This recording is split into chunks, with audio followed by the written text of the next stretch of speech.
பார்த்தீங்கன்னா நம்ம மெரினா பீச்சில் உட்காந்துட்டு இருக்கோம். அதாவது அண்ணா நகர் பக்கத்தில் அங்கே வாங்கினது எத்தனை வந்து மெரினா பீச் அங்கே சாப்பிட்றோம். சிக்கன் 55 ருபீஸ் ஆகுது.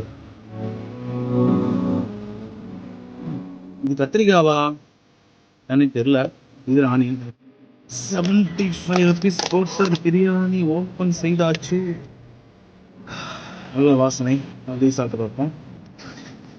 நம்மளால் உண்டாக்கலாம் லோமா போட்டு லெக் பீஸை போட்டிங்க கொஞ்சம் ஏன்டா அரைக்குறையாக போட்டு வச்சுருக்கீங்க.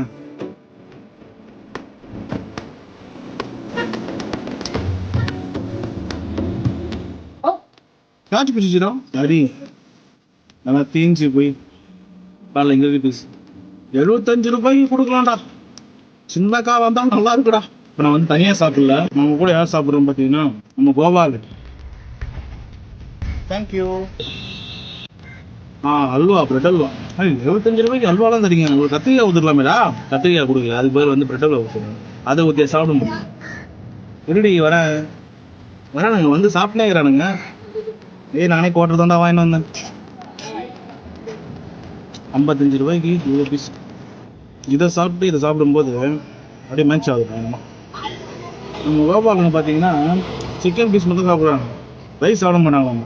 ரைஸ் அவ்வளோ ரைஸ் போகிற சாப்பிடவே மாட்டாங்க, வெறும் சிக்கன் பீஸ் மட்டும் தான் சாப்பிடுவாங்க. இவ்வளோ பக்கத்தில் வந்து பார்த்தா எனக்கு எப்போ சாப்பிட தோணும்.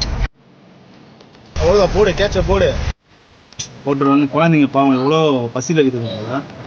சாப்பாடு போட்டால் சாப்பிட மாட்டாங்க, வெறும் கறி மட்டும் தான் சாப்பிடுவாங்க. அதான் 65 அதுக்கு போட்டு பிரியாணி மட்டும் நம்ம சாப்பிடுவோம்.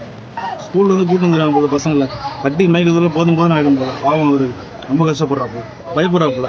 அவ்வளோ பேரை பிச்சு உள்ள தலைவா வச்சிருக்க தலைவா. இப்போ போகிற தலைவா. இவ்வளோவும் நம்ம சாப்பிட்டு முடிச்சிட்டோம், நமக்கு போதும். இவ்வளோவும் என்ன பண்ணுற பிச்சு பிச்சு உங்களுக்கு போட்டு விட்டுப்போம். கோபாலெலாம் சாப்பிட்டோம்.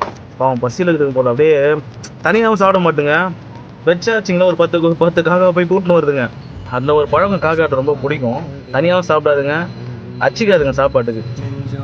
நம்ம தலைவன் போட்டா அவன் தட்டையும் பார்த்துட்டு பக்கத்து தட்டையும் பார்ப்பாப்புல. என்ன அருமையான கிளைமேட் தெரியுமா. எல்லாத்தையும் ட்ரை பண்ணுவோம். இந்த பிரெட் ஆம்லெட் மாதிரியே தெரியல, நல்லா கூழ் மாரி இது. என்ன அலைஞ்சி கிழிஞ்சி கஷ்டப்பட்டு வந்தாலும் சாப்பிட்ற நிம்மதியாக சாப்பிட்ற ஒரு சந்தோஷம் இருக்குது. பிரெட்டு போட்டால் எல்லாம் பிரெட் ஆம்லெட்டா நல்லா கூழ் மாதிரி ஆக்கி விட்டுக்கிறீங்க.